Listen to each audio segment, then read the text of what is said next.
I also want to raise the issue of Palestine, and as well as echoing the comments about Ahmed Tamimi and just the horrendous treatment of a child, our mother, protesting against what is illegal, an immoral occupation of Palestinian territory in defiance of any notion of two-state solutions or international law, and yet we continue to allow Israel effectively to act with impunity. But I, in particular, want to talk about Gaza, the other part of Palestinian territory, and the shocking humanitarian crisis that is unfolding and worsening there.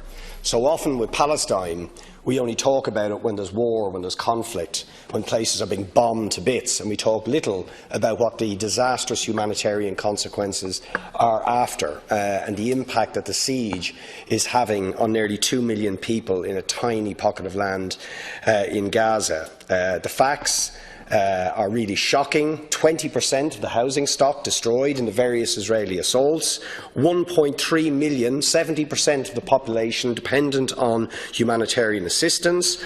Nearly 50% of the population are food insecure, 55% of the population don't have a consistent energy supply, less than 5% of the population have potable piped water, and we have a horrific situation in terms of patients trying to get out of Gaza to get medical treatment elsewhere, where the number that Israel is allowing out, or that Egypt, the Sisi regime, are allowing out, has been slashed.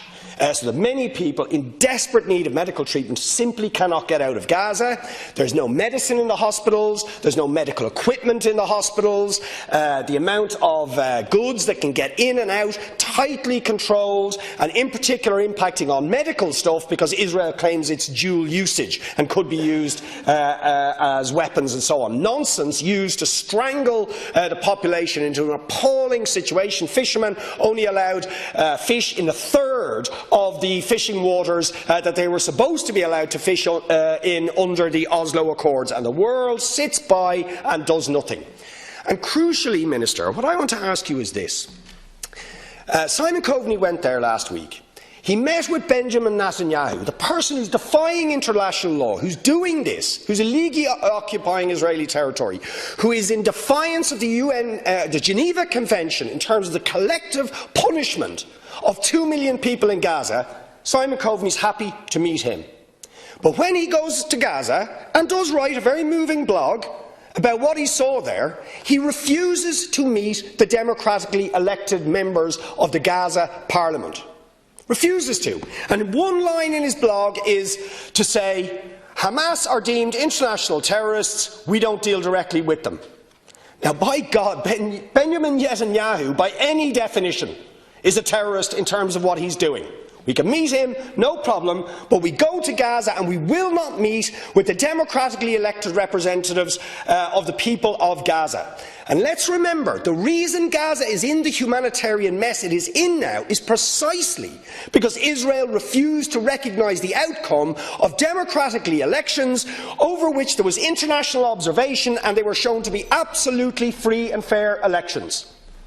But yet, when our minister goes over there, we refuse to talk to them. Now, I'm not even talking about talking to Hamas, and I want to pass on directly a request from the Gaza Parliament, because they have contacted me, and they've said they were delighted to see Simon Coveney in Gaza, but really wished representatives of this democratically elected Parliament would go and meet representatives of their democratically elected Parliament.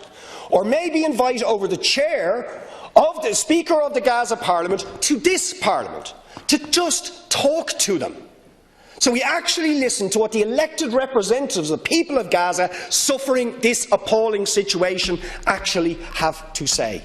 Now that to me is elementary. If we could talk to Benjamin Netanyahu, and I'd rather we didn't, can we please talk to the people who represent the suffering millions in Gaza who are putting up with an appalling situation? So that's a direct question, Minister, to you and to the Government. Will you talk to the elected representatives of the people of Gaza about the disastrous humanitarian situation that the vast majority of that population are suffering?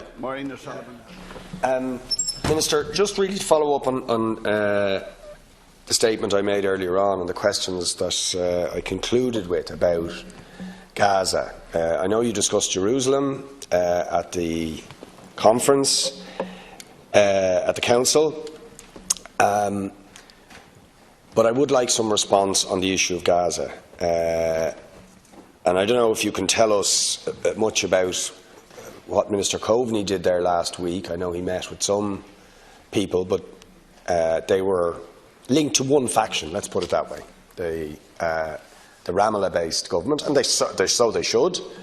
But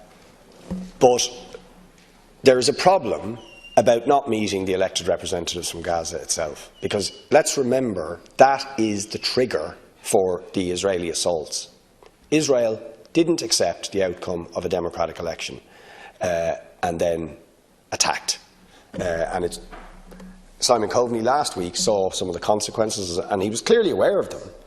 But yet, he reinforces the Israeli position by not talking to the people who actually represent the people of Gaza. And that's what it's doing. It's legitimising Israel's position. And I don't think we should do that. At the very least, we should be balanced.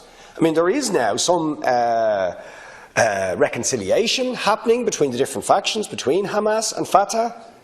So why don't we, or will we, because I've had a direct request from the Speaker of the elected representatives in the Gaza Parliament that we would send an all-party delegation to Gaza to meet their elected representatives in Gaza, or that we would invite the Speaker of the Gaza Parliament here. Right? And I think we should do that. If we're serious about actually talking to all sides, and they said to me, there is nothing that we could propose, because they said Ireland has incredible credibility with all Palestinian factions. They said there is nothing we could propose that they would not seriously consider. And that puts us in a very privileged position, because we have such credibility with Palestinians, but we should use that credibility to actually talk to the political representatives in Gaza, and I would ask you to seriously consider that. Given the absolutely appalling humanitarian situation that exists, which is just intolerable. Particularly, I mean, some of the stuff they were telling me, and you look at the stats, you can see it, but just on anecdotal and individual evidence of people with really bad health conditions, kids and so on, in need of dialysis, in need of new kidneys and so on, and they can't get out to get the treatment. Apparently kidneys are being sold for 30 and 40,000 in Cairo, but you need 5,000 quid to bribe an Egyptian guard to get out through Rafah. That's the way it's working. Right? And the number of people being allowed out for medical reasons has been massively reduced. We need to do something about this. We need to intervene, and we have a lot of credibility to do it. And I'm asking that we would use that credibility by engaging with the political representatives in Gaza. So I hope you would seriously consider that, Minister, and that the government would consider that, because that's straight from Gaza. Minister. I can't speak on the Minister's behalf, but I can certainly ask or send that request to him, maybe just to outline some of what the Taoiseach actually did on his visit, and maybe at the next priority questions for Foreign Affairs that you could maybe ask him in more detail exactly what happened. He met with the Palestinian President and the Foreign Minister Malki. He also announced an increase of 200,000 in funding for Palestinian students seeking education and training in Ireland. This came obviously during his meeting with the Palestinian Minister for Education. If we look at Ireland's overall funding, total funding to the Palestinian people in 2017 amounted to €11.19 million. There was €4 million of assistance for 2018 this year, which was announced by the Taoiseach during his visit last week. He also met with the UN Agency for Palestinian Refugees, the UNRWA, and he also met with the Palestinian Centre for Human Rights, which is obviously a Gaza-based NGO. But perhaps at the next questions, if you wanted to ask the Minister or the Taoiseach in more detail about them and any requests that you've made today, I will put it to the Taoiseach.